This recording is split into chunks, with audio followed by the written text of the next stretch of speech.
Within our expectation, gold XAU/USD rallied significantly yesterday, where it rose by 4%, its highest single day gain since February 2026.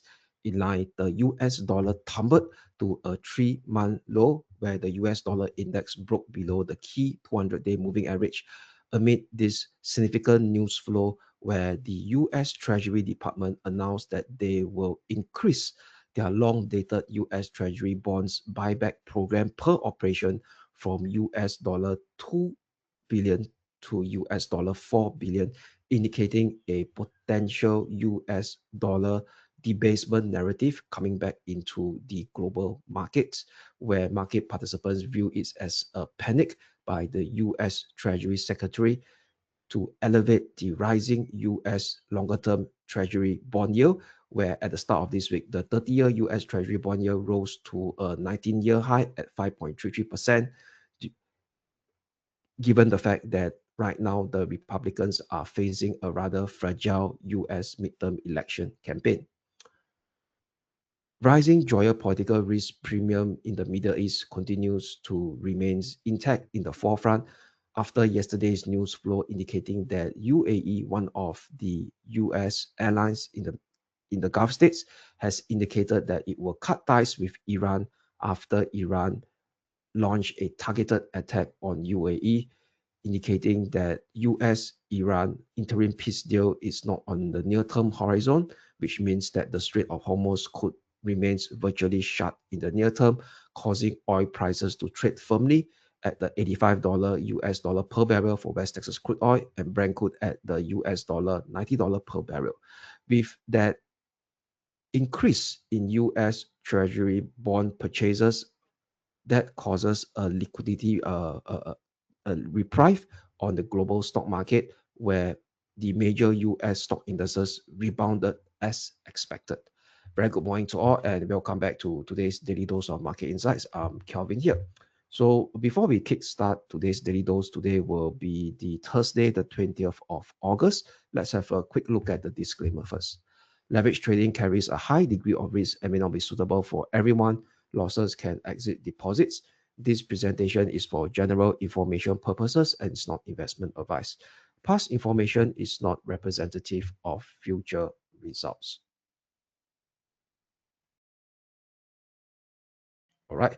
So now here we go. So let's have a quick recap what's taken shape in the last 24 hours or so, and also in terms of the relevant news flow and economic data releases that I, in my opinion, feel that we should be focusing on.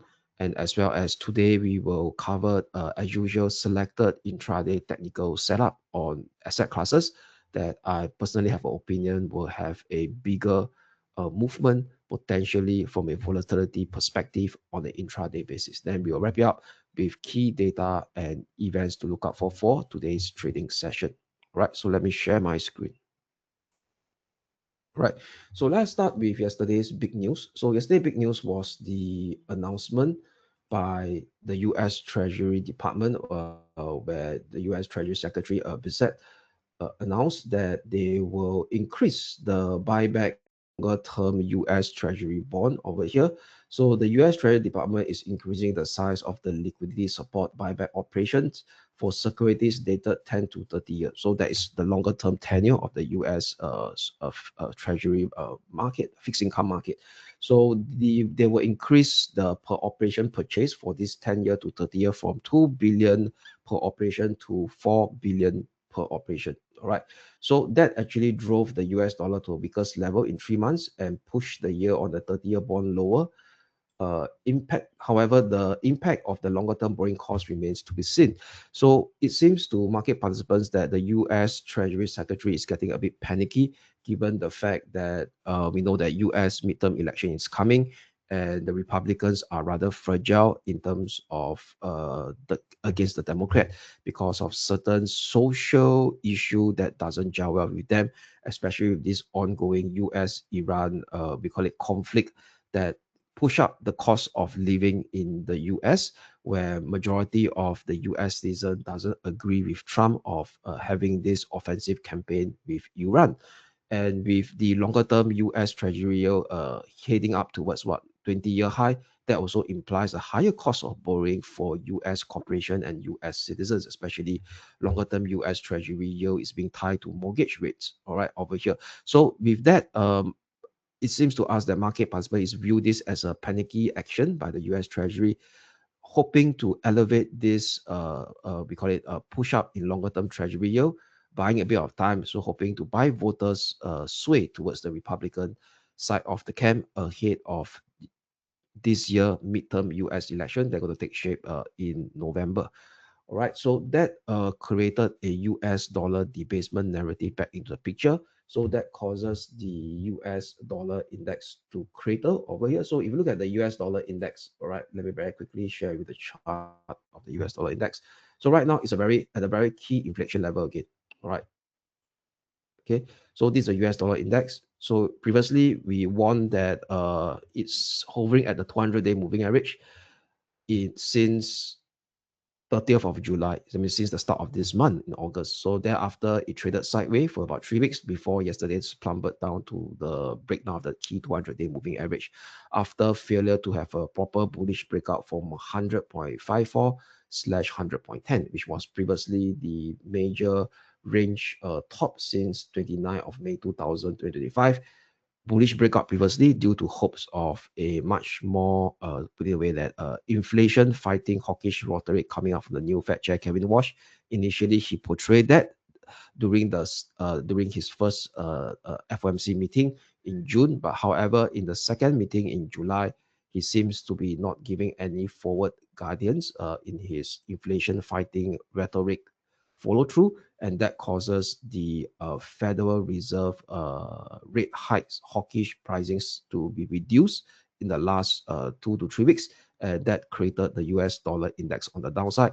And yesterday's movement of this panic announcement by the US Treasury Department, hoping to negate the push up in the longer term US Treasury yield, created that or increased the US dollar debasement narrative story back into the global markets again. So right now it's staring at a very key inflection level, which is at this 98.59 level. So why this 98.59 level is very important? Because of this turquoise green line here, that is right exactly it. Okay, so if you go back to the monthly time frame chart, if you still recall, at the start of this year, there's also this dollar debasement story where price action also tumbled pretty much significantly, hitting a 52-week low at 99.55 on 26th of January at the start of this year. So this push down tested this turquoise green line here. So this turquoise green line is actually the long-term ascending channel support all the way down from a multi-year low previously to be precise, May 2011 low. That means if we start to see a very clear bearish breakdown of this long-term ascending channel support level, previously tested on 29th of January, can't have a proper breakdown. That means it didn't have a proper monthly close, and it starts to shape that rebound. And right now, the price action is retesting this level again. Right now, it's at, because it's moving, it's sloping upwards. So now it's at 98.59. So if we could have a monthly close below 98.59, that means potentially the US dollar debasement story starts to gain traction, and we may start to see a significant major downtrend move taking shape on the US dollar index, given that it's broken below properly of this long-term ascending channel support all the way down, all the way from May 2011 low, right? So that's the situation here. And right now, usually after such huge movement, we tend to see a bit of retracement of this dollar index on the upside. That means if you look at the 1 day, this is the 5-day rolling performance of the US dollar against major currency, a huge plummet yesterday after that US Treasury increased buyback announcement. If you look at the 1 day rolling performance right now, based on the last few hours since the start of today's Asia session, that means at 6 a.m. Singapore time, the dollar is now trying to consolidate. That means, i.e., the dollar is trying to shape a dead cat bounce over here for today. So right now, I'll share with you some intraday technical outlook chart on the major US dollar pair to help you guys to decipher what are the key levels and trend buyers to look out for today after yesterday's significant sell off in the US dollar. All right. So that also causes gold price to spike up as well to 4.35%. Later I'll touch on gold when I covered on the intraday technical outlook segment. All right. So yesterday, a couple of key data to take note will be the US, not US, also pertaining to the FX market, will be the release of that UK inflation data. Something to take note of, which I mentioned that yesterday I highlighted the sterling pound. So the sterling dollar also push up as expected, hitting our resistance, also being supported by this elevated inflation print that is still prevalent in the UK economy. So yesterday, core inflation print for UK for the month of July came in above expectation. Market is expecting 2.5%. It came in at 2.6% year on year, on par with the same growth level in June. That means if you look at the trend of the core inflation rate in the UK, it continues to remain on the recovery mode in April over here. All right, so indicating that it's still not inching downwards, means potentially it could support further US dollar weakness as well. All right, so that's a wrap for the first segment of the daily dose. So let me now move on to the second segment, which I will cover the intraday technical outlook on selected cross asset classes. So with that, let me expand my screen.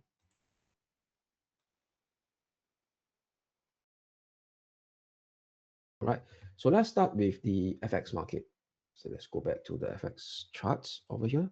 Okay, so today highlight instrument, I will highlight the euro dollar. Still recall euro dollar previously at the start of this week, we are anticipating a pullback below the 160 figure level, 160 20, 116 figure level, 116.20, which is the 200-day moving average. And the pullback took shape, printed intraday low of Tuesday at 115.66. I think we have something slightly lower at 115.50, 115.40 before trading sideways and did that bullish breakout above that 200-day moving average again. So right now, it managed to go all the way up, hitting the second resistance level at 116.85, which is the 0.764 Fibo extension of this ongoing minor bullish impulsive upmove sequence from the low of 28th of January. And as well, from a graphical analyst perspective, it's also the minor swing high of 29th of May. So given that the hourly RSI is at the overbought level, kind of an extreme overbought level in the last 3 months or so, means potentially there could be a minor pullback taking shape on the euro dollar for today as we head into the London session thereafter. So I will use any form of any minor pullback as an opportunity to re-establish potential short-term intraday bullish view. Again, that means fit the pullback and look for much more better reward risk ratio level to re-establish into a potential bullish intraday sell-up view for today on the euro dollar, given that the technical elements dynamics are pointing to the bullish side rather than the bearish side of the story. So intermediate support level to watch for this pullback to store will be at 116.45. That means I'm looking for a dip towards 116.45 level. So 116.45 graphically is the former minor swing high of 4th of June and 5th of June. And if you do the Fibo retracement of this very short term intraday bullish impulsive upmove sequence, starting from the low of this pullback that has taken shape from Monday to Tuesday, if you do the Fibo retracement of it, all the way up to today's Asia session high, that consider very closely with the 38.2% Fibo retracement. And right below it will be the 200-day moving average, which confluence with the 50% Fibo retracement. Hence, the 116.20 level will be much more key inflection level. So as long as this minor pullback does not dip down below 116.20, I will use this minor pullback as an opportunity to fade that pullback and flip to a intraday bullish bias view, potentially on the euro dollar, as long as 116.20 short-term pivotal support holds. Next resistance level to watch will be 117.40 after 116.85. So 117.40 is the one-time Fibo extension of this ongoing bullish impulsive upmove sequence taken from the low of 28th of July. And graphically is also the upper limit of this minor ascending channel drawn from the low of 28th of July as well. And 117.40, if you look back, is the congestion area, minor congestion area here of the 12th and 13th of May this year.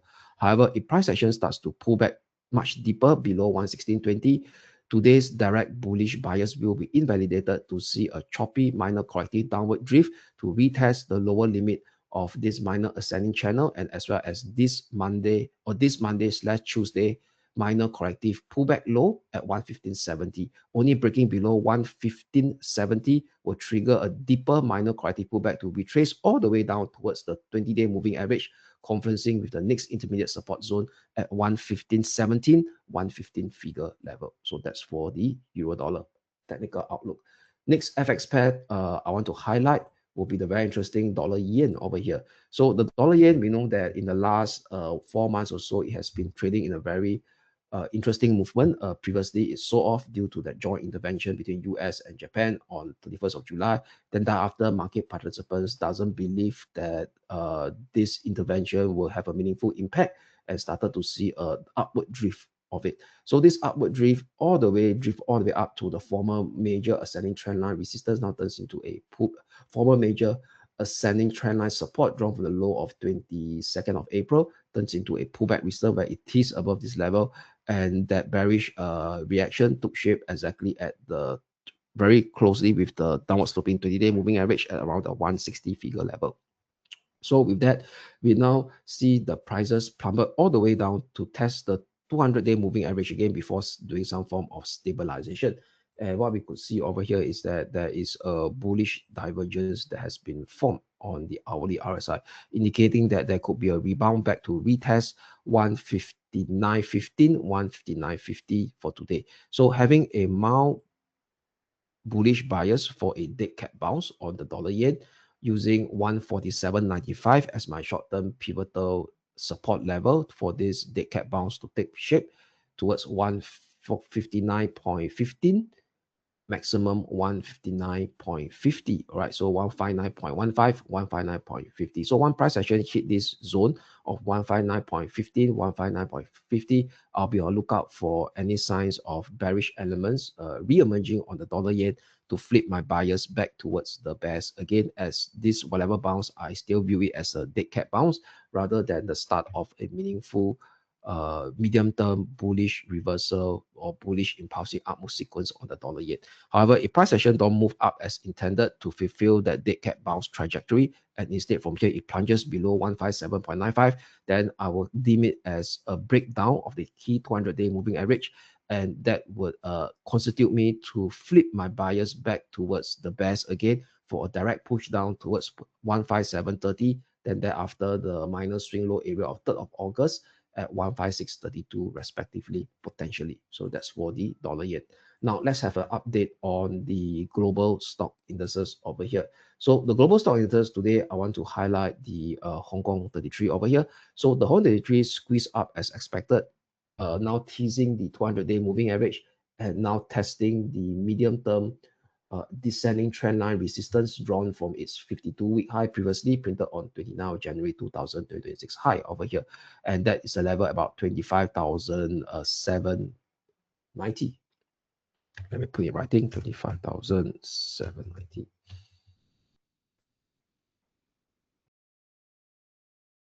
Right, 25,790, and it managed to clear above the 20-day moving average again after trading below it since 12th of August.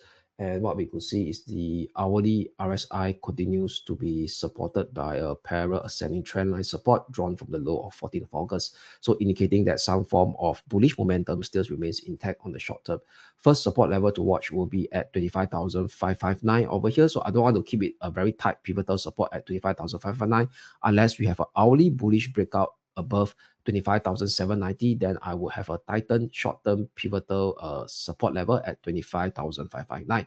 So right now, pivotal support will be at 25,260, slightly adjusted upwards. So this will be the minor swing low of 18th of August and 19th of August, where yesterday it did a start of that bullish rebound. And 25,260 also confluence with this medium-term ascending trend line support drawn from the low of 26th of June this year, where it kickstart this so-called potential medium-term bullish reversal movement after facing some headwinds at the medium-term descending trend line resistance. So for sure, clearing above 25,790 with a daily close above it will solidify this potential medium-term bullish impulsive upmove sequence, translating the trend, we call it a trajectory on the Hong Kong 33 towards the upside. So after 25,790 in the first step, the next intermediate resistance level to watch will be 26,065, where it got rejected a couple of times on 3rd of August, 4th of August, and most recently 11th of August. Breaking above it will potentially seek out 26,390, 26,440, which is the 0.764 Fibo extension as well from this ongoing potential medium-term bullish reversal movement from 26th of June, and 26,390, 26,440 is also the minor swing high area of 14th of May this year. However, if price action don't move up is intended and break down below 25,260, then we are in store for another choppy minor corrective movement to 25,077. Breaking below 25,077, we'll see a deeper corrective pullback to retest the 50-day moving average that is converging with the next intermediate support zone at 24,810, 24,600. All right, so that's the highlight on Hong Kong 33, that's representing the Hang Seng Index. Next will be the update on the major US stock indices. US Wall Street 30, representing the Dow Jones Industrial Average, survived exactly at the 20-day moving average, which is the former all-time high area of 53,415, 53,213, given that it tested exactly at the upside trigger level of 53,700 before trading sideways over here. Hourly RSI still remains bullish, continues to see a series of higher low, being supported by this parallel ascending trendline support, which is also the bullish divergence that's being seen yesterday. So indicating that the bullish momentum still remains intact for the US Wall Street 30, pausing for a potential bullish breakout today at 53,700. So unless we see a clear breakout above 53,700 and the hourly close above it, then I will tighten the pivotal support to the 20-day moving average, which is the 53,415, 53,213 zone. So far, pivotal support still remains the same as yesterday, 52,960. Above 53,700, potentially take us up higher towards 53,965, followed by 54,284. However, that also breaking above 53,700, that will also indicate a start of a new bullish impulsive upmove sequence, given that it has broken above the minor bearish flag resistance level as well. However, if price action don't move up as intended and starts to break down below 52,960, then this minor corrective pullback move will extend further towards the downside to revisit the 50-day moving average, confluencing with the next intermediate support level at 52,600. Right, so that's for the US Wall Street 30. Next up, the S&P 500. So the S&P 500 push up as expected as well. Didn't clear above our first intermediate resistance zone at 77.75, 70, 78. 12 level. So I will not want to tighten my pivotal support to be so tight to yesterday's intraday low at 76.83. So for now, pivotal support still remains the same at the 20-day moving average. We also confluence with the former all-time high of 76.25 printed previously on 2nd of June. Unless we have a bullish breakout above 78.12, then I will tighten it to yesterday's intraday low at 78.83. Above 78.12 potentially seek us up higher to take us up to a fresh all-time high area of 78.48, 78.94, defined by Fibo extension cluster level. So given that the new Fibo extension cluster level, after taking into account of this minor pullback that may have potentially ended on 19th of August at 1 p.m. Singapore time area, right? So that 78.94 also confluences very closely with the 0.382 Fibo retracement, making it as a much more higher probability of a magnetic level where the S&P 500 may traject up towards it if the bullish bias remains intact.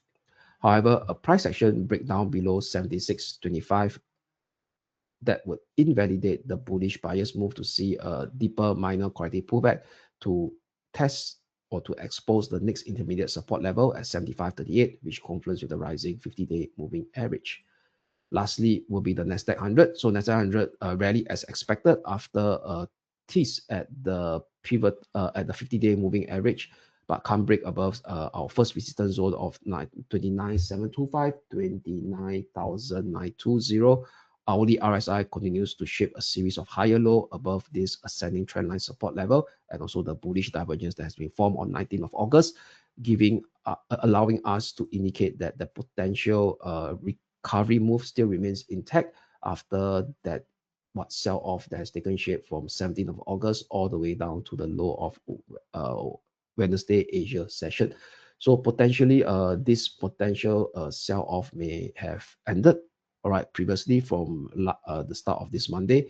indicating a fresh start of a minor bullish impulsive upward sequence. So unless we're able to see a clear breakout above 29,920, then I will tighten the pivotal support level to yesterday's minor swing low area, which is right exactly at the 50-day moving average as well. A retest of it, which is now at 29,375. So for now, pivotal support remains the same at the 20-day moving average, 29,205, 29,040. Above 29,290, seek out the next intermediate resistance zone at 30,250, 30,380, followed by 30,728, 30,795, which is the current all-time high area that printed in 3rd June and as well as 22nd of June. However, if price action don't shape that bullish leg as intended and starts to break down below the 20-day moving average, which is breaking below our short-term pivotal support level at 29,205, 29,040, then that will trigger another round of minor corrective pullback all the way down to 28,628/28,290 maximum. So 28,628 also confluence with the dotted turquoise green line here, which is the former descending trend line resistance, now turns into a pullback support drawn previously from the high of 22nd of June. All right, so that's for the Nasdaq 100. Next up will be the gold XAU slash USD. So before we go to the short-term gold chart over here, let me share with you the longer-term picture of gold first. So for gold XAU slash USD, this is the 4-hour chart. So 4-hour chart, it has starts to break up from this medium-term descending channel, drawn all the way from the high of the current all-time high of 29th of January. So indicating that previous 6 months of corrective down movement likely to be over. And this should further confirm by a daily close above 45.04, which is the 200-day moving average. But however, the momentum movement has already been more or less solidified on this start of a new medium-term transaction phase, from medium-term corrective downtrend to a medium-term uptrend movement by this bullish crossover on the 4-hour MACD after a retest of the central line, and it moved up yesterday, right over here. So yesterday's push up in terms of the daily time frame is it has a daily close of daily rally of 4.35%, and that daily gain of 4.35% is the highest daily gain recorded since February this year. All right, so that's a very significant movement indeed. All right. So that means in a very long term, medium term basis, we are now saying that that potential 6-month decline for gold is likely to be over. And right now we are in the transaction move where it may now transit into a medium term slash major uptrend phase for gold after yesterday's significant technical development. So right now with that, bearing in mind, let us now go to the short-term intraday outlook view for gold and what are the key levels for you guys to take note of. So RSI exit from the overbought level after hitting overbought yesterday at around 80, what's the level? Yeah, 83.07, exited from the overbought, indicating that, indicating that from an intraday basis, there could be a pullback. All right. So right now, a pullback may potentially take shape to retest yesterday's breakout level of that minor range top since 11th of August and 18th of August, now turns into a critical pullback support level. And if you will do that Fibo retracement on the very intraday perspective from the low of 19th of August all the way up to today's Asia session high, that also coincide with the golden ratio of 61.8%, the lower limit at 44.05. So hence, I will wait for the pullback to take shape, coming close to 44.34, 44.05 to maintain my bullish bias. That means to fit that pullback, 44.35, 44.05, short-term pivotal support, waiting for a pullback to take shape, maintain my bullish bias.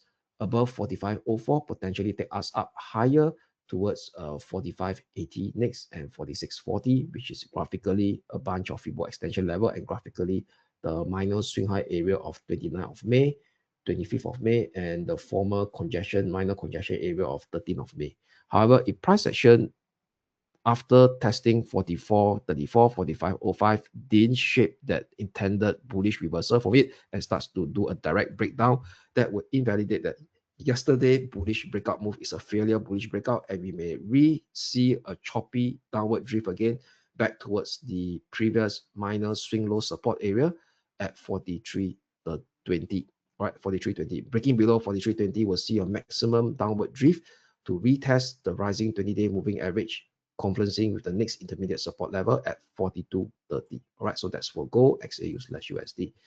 Next up, lastly, will be the West Texas crude oil. So I mentioned that West Texas oil continued to hold firmly despite the fact that the geopolitical risk premium in the Middle East is still not easing off, and the Strait of Hormuz is not showing signs of another reopening, given that both sides are going to play the game of poker between US and Iran. So yesterday it tested our first resistance level as expected before trading sideways, holding above our first support level at 84.62. So no change in terms of the technical configuration, still maintain a intraday bullish outlook over here, but except that the levels I cannot change because I cannot push my pivotal support all the way up to the first support level at 84.62 over here, unless we have a bullish breakout and an hourly close above 86.58 for today.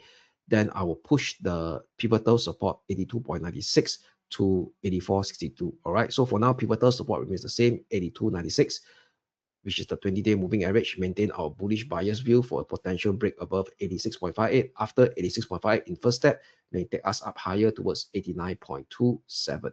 Only a sudden bearish breakdown below 82.96 that would invalidate the direct bullish bias view for today to see a slash or trigger a minor corrective pullback all the way to 80.84, maximum 79.25. That was confluence with the 50-day moving average. That's a wrap for West Texas Oil. So let us now take a look at what are the key data/events to look out for today. Today will be the Thursday, the 20th of August. All right. So for Thursday, all the way, if you were to look at the European session, will be rather quiet, except for tier 2 data, which Germany PPI, that will be out at 2 p.m. Singapore time. So Germany PPI may have influence on the euro dollar movement, given that it will also have an impact on the CPI rate for the Eurozone, given that the Germany is a key major component, key anchor of the Eurozone economy. So market is expecting a big jump in PPI year-on-year figure from June 1.8 print to 2.7% year-on-year for July. All right, so that could have a potential significant movement on the euro dollar for the upside, given that if we see a red hot print on PPI much higher than 2.7%, that could indicate that the ECB will be less dovish going forward. Then next up, we have the 7:30 p.m. ECB monetary policy meeting account. So that is the minutes for the previous ECB monetary policy meeting.